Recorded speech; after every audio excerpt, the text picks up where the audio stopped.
ఈరోజు మనం ధ్యానం చేసే అంశం ఏంటంటే ఆయన ఏమి చేయగలడు. ఆయన ఏమి చేయగలడు. What he can do. What he can do. ఆయన ఏమి చేయగలడు. నా ప్రియ సహోదరి సహోదరులారా, చాలామంది జీవితాల్లో, చాలామంది బ్రతుకుల్లో భయంకరమైన అనుమానాలు ఉన్నాయి. భయంకరమైన జీవితంలో ఎన్నో అనుమానాలతో, అలాగే ఏం చేస్తాం, మన జీవితాలు ఏమవుతాయి, మన బ్రతుకుల్లో ఏం జరుగుతుందో ఒక నిర్వేదం చాలామంది జీవితాల్లో ఉంది. ఈ రోజున ఏ కుటుంబాన్ని చూసినా, ఏ వ్యక్తిని చూసినా కానీ, ఏ వ్యవస్థను చూసినా కానీ, లేకపోతే ఏ నిర్మాణం చూసినా కానీ, లేకపోతే ఏ ప్రయత్నం చేసినా కానీ, ప్రతి చోట ఏం చేయగలం, ఏం జరుగుద్దో తెలియని ఒక అనిశ్చితి మానవ జీవితాన్ని వెంటాడుతూ ఉంది. చాలామంది అడుగుంటారు, ఈరోజు నేను కూడా అడుగుతున్నాను, నమ్మావుగా దేవుణ్ణి, దేవుని సన్నిధికి వస్తున్నావుగా, దేవుడే దిక్కంటున్నావుగా, మీ నమ్మకం యేసయ్యనా ఇంకెవరన్నా ఉన్నారా? చెప్పాలి, మీ నమ్మకం యేసయ్యనా ఇంకెవరన్నా ఉన్నారా? ఆస్తుందిగా, అంతస్తుందిగా, ఇల్లు ఉంది కదా, వ్యవసాయం, వ్యాపారం, ఆరోగ్యం అన్నీ ఉన్నాయి కదా, జీవితంలో అన్నీ ఉండి, జీవితంలో అన్ని అవకాశాలు ఉన్నా ఇవేవి పనికిరావు నా జీవితంలో అని ఆ యేసయ్యనే నమ్ముకుంటున్నావుగా. ఎందుకు నమ్ముతున్నావు? ఆయనే ఎందుకు నమ్ముకుంటున్నావు? నీ రోగం, నీ బాధ, నీ వేదన, నీ ఆవేదన, అలాగే నీలో ఉన్న భయంకరమైన వ్యసనాలు, భయంకరమైన బాధలు, కష్టాలు, నష్టాలు, అలాగే అనారోగ్యాలు, అలాగే భయంకరమైన అప్పులు, వడ్డీలు, నీ జీవితంలో ఎన్నో భయంకరమైన పరిస్థితులు నిన్ను వెంటాడుతున్నప్పుడు ఆయనగా నమ్మావు కదా. ఆయనే నమ్మావా? మరి ఏం చేశాడు నీకు? ఏం చేయగలడు ఆయన నీకు? ఏమన్నా చేయగలుగుతున్నాడా? వింటున్నారా? నా ప్రశ్నలకు జవాబులు దొరుకుతున్నాయి మీ దగ్గర. మీ జీవితంలో ఆయన ఏమన్నా చేయగలుగుతున్నాడా? మీ జీవితంలో ఏమైనా జవాబులు వచ్చినాయి అని కూర్చున్నారా? రాలేదని నిర్వేదంలో కూర్చున్నారా? లేకపోతే ఎన్ని రోజులు భక్తి చేసినా, విశ్వాసం చేసినా నా జీవితంలో ఏమి అర్థం కావడం లేదండి, ఎండమావులు అయిపోతున్నాయి జీవితాల్లో, ఏంటో మాకు అర్థం కావడం లేదు. సంవత్సరం అనుకున్నావు, 2వ సంవత్సరం అయింది, 2వ సంవత్సరం అనుకున్నావు, 3వ సంవత్సరం అయింది, 4వ సంవత్సరం అయింది, 5వ సంవత్సరం అయింది, ఇలా 10-15 సంవత్సరాలు ఏమీ మారట్లేదు, ఏంటండి అనే ఒక ప్రశ్న నిన్ను వెంటాడుతూ ఉందా, లేకపోతే వేధిస్తూ ఉందా? ఎందుకున్నావు మరి ఇక్కడ? ఎందుకున్నారు మరి ఇక్కడ? నువ్వు నమ్మిన దేవుడు ఏం చేయగలడని ఎక్కడున్నావు నువ్వు? ఆయన ఏం చేయగలడు? ఒక మాట చెప్తాను విను. నీ జీవితంలో ఆయన ఏం చేయలేకపోతే, నీ బ్రతుకులో ప్రయోజనం ఏమి లేకపోతే ఇక్కడికి వచ్చి, నీ బ్రతుకులో ఒకవేళ భక్తి వల్ల నీకు ఒక ఆదరణ కలగకపోతే ఇక్కడికి వచ్చి వేస్తున్నావు. ఇక్కడ కూర్చొని కూడా ప్రయోజనం లేదు. అలాంటి వారు ఎవరైనా ఉంటే, ఎందుకు వస్తున్నాం మాకు తెలియట్లేదండి, మాకు ఏం జరగట్లేదు, ఏమీ కావట్లేదు, మాకు ఏమీ అర్థం కావట్లేదు అనే వారిని ఎవరు ఉంటే కనుక దయచేసి మానేయండి. ఏం కాదు, నేనే చెప్తున్నాను, మానేయండి. ప్రయోజనం లేని ప్రయత్నాలు వ్యర్థం. వింటున్నారా? ప్రయోజనం లేని ప్రయత్నాలు వ్యర్థం. ప్రయోజనం లేకుండా మనం ఇక్కడ ఉండడం కూడా, చెప్పాలి, అమూల్యమైన జీవితాన్ని, అమూల్యమైన గడియలను మనం వ్యర్థం చేసుకోవడం కూడా నిష్ప్రయోజనము. నువ్వు దేవుని సన్నిధికి వచ్చావంటే ఏదోటి జరగాలి. ఇక్కడ ఈరోజు కూర్చున్నావంటే ఏదోటి నువ్వు పొందుకోవాలి. దేవుని నమ్మావంటే ఏదో జరగాలి. జరగకపోతే ఎందుకు ఇక్కడ? దేనికోసం? ఆయన నీకేం చేయలేకపోతే, నువ్వు ఏం చూడలేకపోతే, నీ బ్రతుకులు మారకపోతే, నీ వ్యసనాలు తీరకపోతే దేనికి? సంవత్సరాలు దేవుని మందిరాన్ని పట్టుకొని వేలాడితే దేనికండి? పరిచర్యకి అర్థం లేకుండా, ప్రార్థనకు అర్థం లేకుండా, దేవుని సన్నిధిలో ఉన్న విషయానికి అర్థం లేకుండా, దేవుని పాదాలు పట్టుకోవడానికి అర్థం లేకుండా, ఎన్ని పచ్చాలు చేసే అర్థం లేకుండా ఎందుకు ఈ జీవితం? ఎందుకు ఈ జీవితం? మారని దేవుడు అన్నావు కదా, మార్పు లేని దేవుడు అని చదువుతున్నాం కదా. మార్పు లేని దేవుడు అయితే, మారని దేవుడు అయితే నీ పరిస్థితులు మార్చలేడా? నీ బ్రతుకుని మార్చలేడా? నీ జీవితాన్ని మార్చలేడా? జీవితాన్ని మార్చలేని దేవుడినా నువ్వు ఆరాధన చేసేది? ఎవరైనా చెప్పాలి, ఎవరైనా చతుష్పద జంతువులను, ఈ సృష్టిలో ఉన్న సర్వ సృష్టిని, ఈ భూమిని, అలాంటి భూమి లాంటి అనేక గ్రహాలను, సౌర కుటుంబాన్ని, ఆకాశ నక్షత్రాలను, అలాగే అనేక గ్రహాలను, పాలపుంతలను లెక్కించడానికి మొదలెడితే నీ జీవితం సరిపడనంత, నీ బ్రతుకు సరిపడనంత, నీ ఊహకన్నంత విశాలమైన సృష్టి దెమ్మ తిరిగిపోతుంది శాస్త్రవేత్తలకు. ఎక్కడ మొదలెట్టాలో, ఎక్కడ ఆపాలో, ఎక్కడ వరకు ఉందో తెలియని భయంకరమైన అనంత సృష్టి. ఆ సృష్టినంతా ఒక్క మాటతో చేసినవాడు. చతుష్పద జంతువులను సృష్టించి ఆ చతుష్పద జంతువులను, సర్వలోకాన్ని, లోకములో వెజిటేషన్ అని అంటారు, ఆహారమును, అలాగే నీళ్లను, అలాగే సముద్రాలను, అలాగే ఆకాశ నక్షత్రాలను అన్నిటి ఉంచి సర్వ సృష్టిని కన్ను సైగతో ఏలుతున్నవాడు, జీవము కలిగిన దేవుడు అని ఆయనకు పేరు. నమ్మిన వారు దేవునికి స్తోత్రం చెప్పండి. హల్లెలూయా. కొడితే బిగ్గరగా చప్పట్లు కొడి దేవుని నామాన్ని కనపరచు. సామాన్యుడా నువ్వు ఆరాధన చేసే దేవుడు? అసామాన్యుడా దేవుడు? అవును, ఆయన అసమానమైన వాడు, సామాన్యుడు కానే కాదు. నీవు నేను అనుకున్నట్టు చేతకాని వాడు కాదు.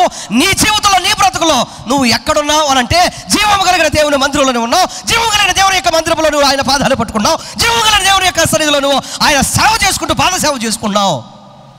అంత మహా ఉన్నతమైన దేవుడు నీ జీవితంలో ఏం చేయగలుగుతున్నాడు?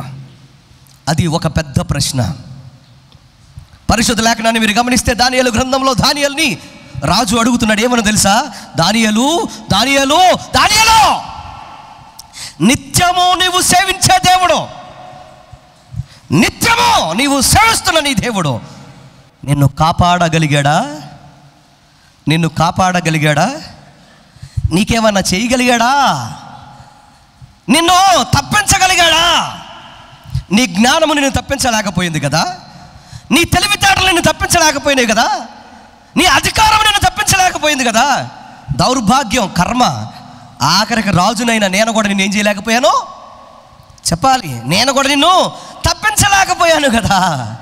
సరే, మేమెవరు నిన్ను కాపాడలేకపోయావు, ఆఖరికి నీవు కూడా నిన్ను కాపాడుకోలేకపోయావు.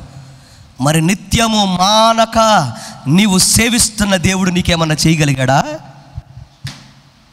నిత్యము మానక నువ్వు ఏ దేవుడు పదాలైతే పట్టుకున్నావో ఆ దేవుడు నీకేమైనా చేయగలిగాడా? దేవునికి స్తోత్రం చెప్పండి. హల్లెలూయా. మరణకరమైన పరిస్థితుల్లో నుంచి, సింహాల బోరులో నుంచి, ఆకలి కలిగిన సింహాల నోటిలో నుండి అంటున్నాడు, రాజు చిరంజీవి అగునుగాక. చప్పట్లు కొట్టి బిగ్గరగా దేవుని నామాన్ని గణపరచు.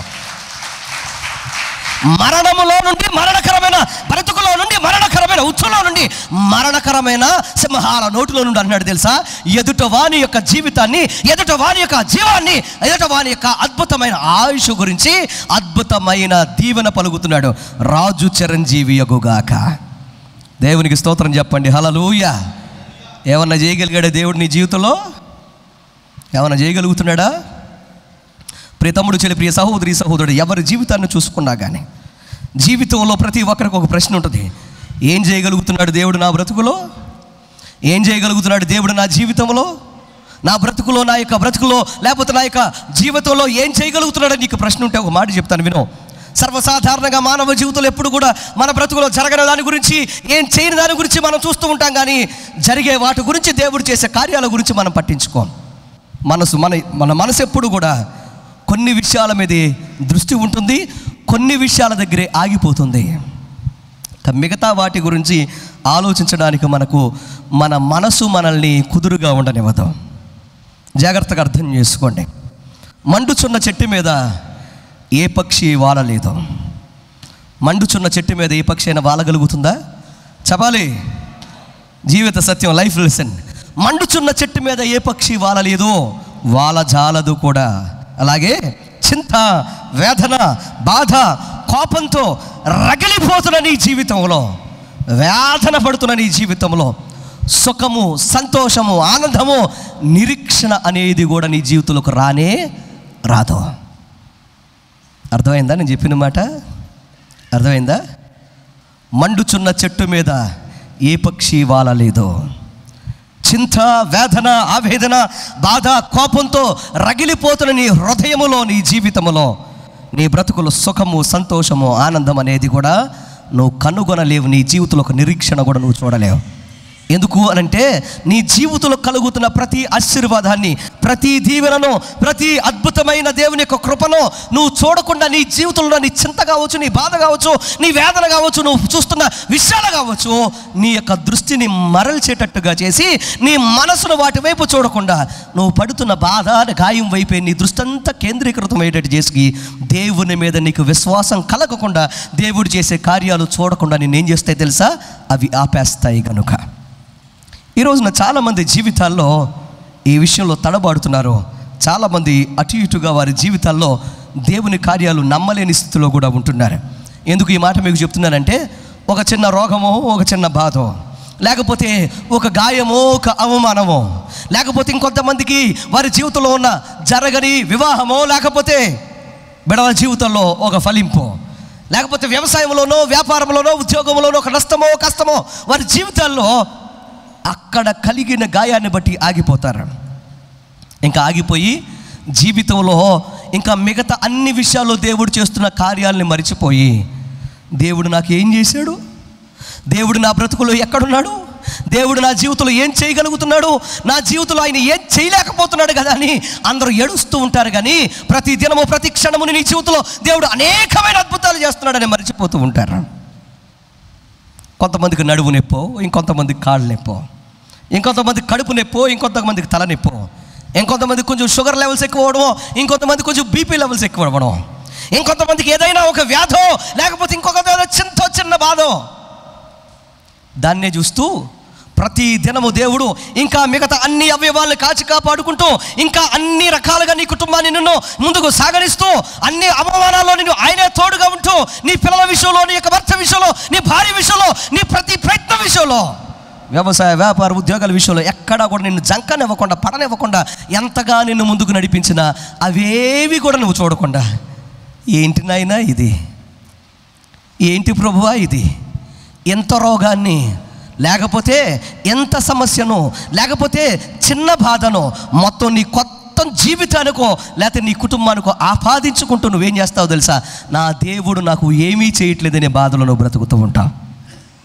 ఒకరోజు ఒక మనిషి, జాగ్రత్తగా రండి, ఒకరోజు ఒక వ్యక్తి ఏం చేశాడో తెలుసా, ఒక కోకిలను చూశాడు. ఓ కోకిల దగ్గరికి వెళ్ళి అది అద్భుతంగా పాడుతూ ఉందంట. అద్భుతంగా పాడుతూ ఉంటే కోకిలను చూసి అలా అంటున్నాడు, కోకిల కోకిల ఎంత బాగున్నావు నువ్వు, కోకిల కోకిల ఎంత బాగున్నావు నువ్వు, నీ పాట ఎంత బాగుంది, కానీ నువ్వు నల్లగా లేకపోతే ఎంత బాగుండు. ఏమన్నాడు, నువ్వు నల్లగా లేకపోతే ఎంత బాగుండేది, ఏంటి ప్రయోజనం, నీ పాట ఎంత బాగున్నా కానీ నువ్వు ఎలా ఉన్నావు, నల్లగా ఉన్నావు కదా అని అన్నాడంట. అంటూ అంటూ ముందుకు సాగాడు.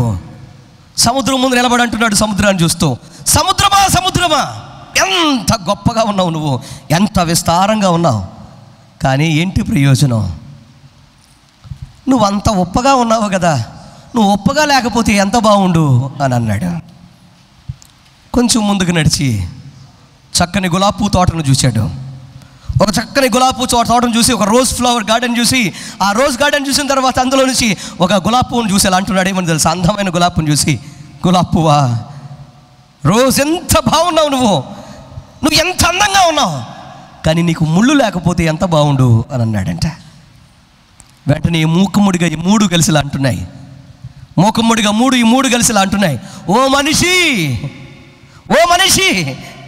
నువ్వు ఎప్పుడు ఇతరులతో లేకపోతే ఇతర లోపాలను వెతకడం తప్ప, ఇతరులో ఉన్న లోపాలు లేకపోతే లోపంలో ఉన్న గుణాన్ని వెతకడం తప్ప ఏనాడు కూడా ఇతరులో ఉన్న సుగుణాన్ని నువ్వు ఎప్పుడు వెతకలేదు కదా.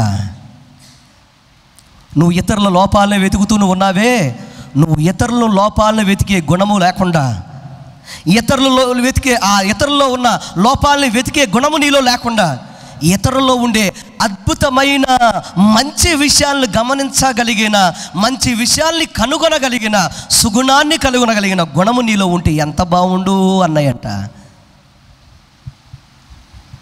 తమ్ముళ్ళు, చెల్లెళ్ళు, ప్రియ సహోదరి సహోదరురా, జీవితం ఎప్పుడు కూడా, మానవ జీవితం ఎప్పుడు కూడా జరగని విషయాల వైపు, పొందుకోని విషయాల వైపు, జయించని విషయాల వైపు, అపజయాల వైపు, అవమానాల వైపు, లేకపోతే ఇతరుల యొక్క గుణంలో సరైన, లేకపోతే ఇతరుల జీవితంలో ఉన్న లోపముల వైపు మనం ఎప్పుడు ఏలెత్తి చూపించుకోవడం, లేకపోతే మన జీవితంలో ఉన్న బాధలు వచ్చి మనం ఏలెత్తి చూపించుకోవడం తప్ప, మన జీవితంలో ఉన్న బాధల్లో, మన జీవితంలో ఉన్న లోపాలను వేలెత్తి చూపించుకోవడం తప్ప, ఏనాడు ఇతరుల్లో ఉన్న గుణాలు, సుగుణాలు, మనలో ఉన్న మంచి గుణాలు, మనలో ఉన్న దేవుడు చేసిన అద్భుతమైన విషయాల గురించి ఒక్కసారి మనం ఆలోచన చేస్తే మనకంతా దేవుని యొక్క అద్భుతమే కనపడుతుంది, దేవుని కార్యాలే మనకు కనపడతాయి.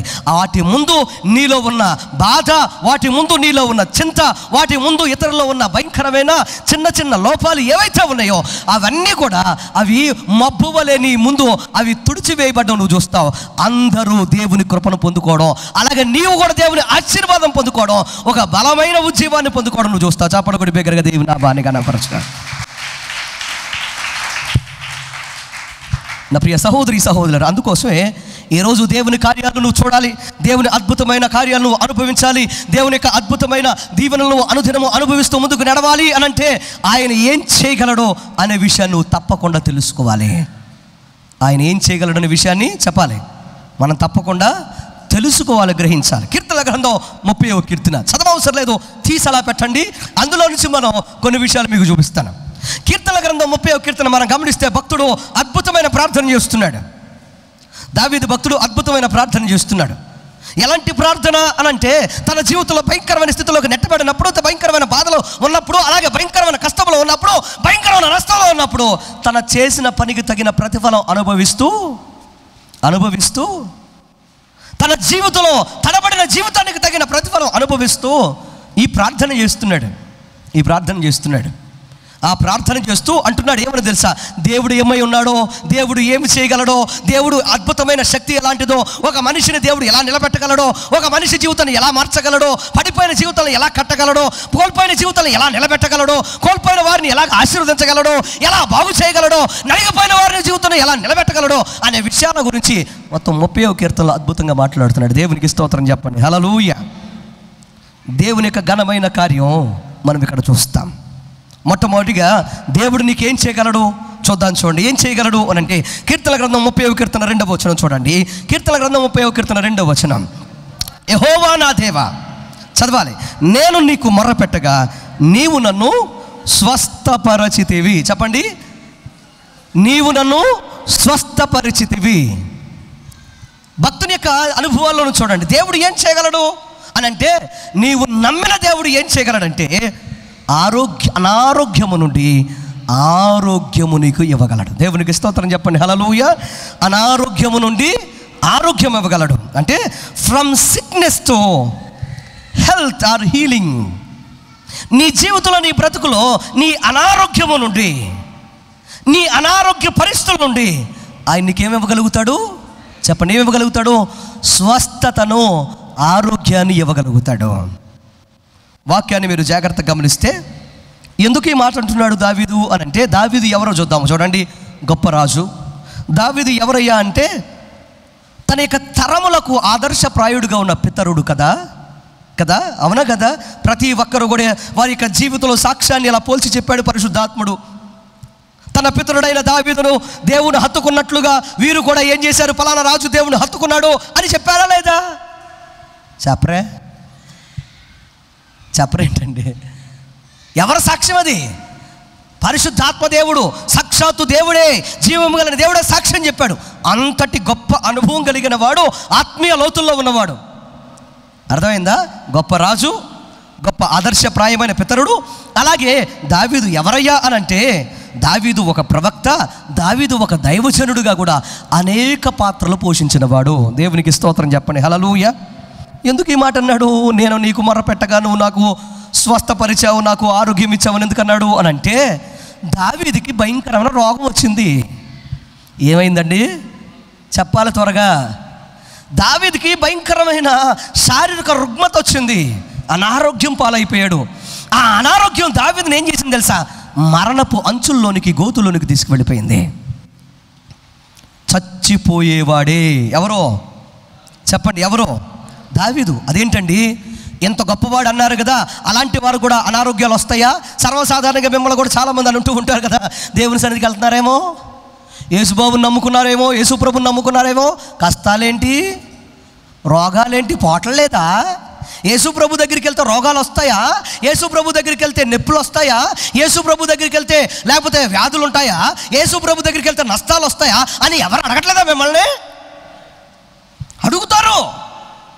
చాలామంది అంటారు, మరి యేసు ప్రభు దగ్గరికి వెళితే, దేవుని మందిరానికి వెళితే కష్టాలు ఉండవు, రోగాలు ఉండవు అని చెప్తున్నాడా దేవుడు?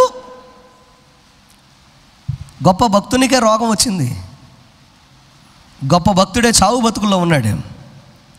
మీరు గమనిస్తే యేసు ప్రభువును అమితంగా ప్రేమించిన కుటుంబం ఉంది, మరియ, మార్త, అలాగే లాజరు. ఏమైంది? లాజరు జబ్బు పడ్డాడు. మరణకరమైన రోగం చేత అనేక మంది ఏమయ్యారు? రుగ్మతల చేత భయంకరంగా వేధించబడ్డారు. ఏలియా కదా, క్షమించండి, ఆయన భక్తులు అనేక మంది ఏమయ్యారు? రుగ్మతల చేత నలిగిపోయారు, చచ్చిన వారు కూడా ఉన్నారు. మీరు గమనిస్తే, వాక్యాన్ని మీరు గమనిస్తే మరణకరమైన రోగాలు ఆయన యొక్క పిల్లలకు కూడా వచ్చాయి. అంటే దాని అర్థం దేవుని నమ్మిన వారికి రోగాలు రావని కాదు. ఎందుకు ఎన్ని ఉదాహరణలు చెప్పడానికి ప్రయత్నం చేశానంటే, దేవుని నమ్మిన వారికి రోగాలు చెప్పాలి రావు అని కాదు. దేవుని నమ్మినా చెప్పాలి రోగాలు వస్తాయి. కానీ దేవుని యొక్క వాక్యం చెప్తున్న మాట ఏంటి తెలుసా? నేను నిన్ను స్వస్థపరుస్తానని ఆయన వాగ్దానం చేస్తున్నాడు. హల్లెలూయా. నిన్ను స్వస్థపరుచు యెహోవాను నేనే.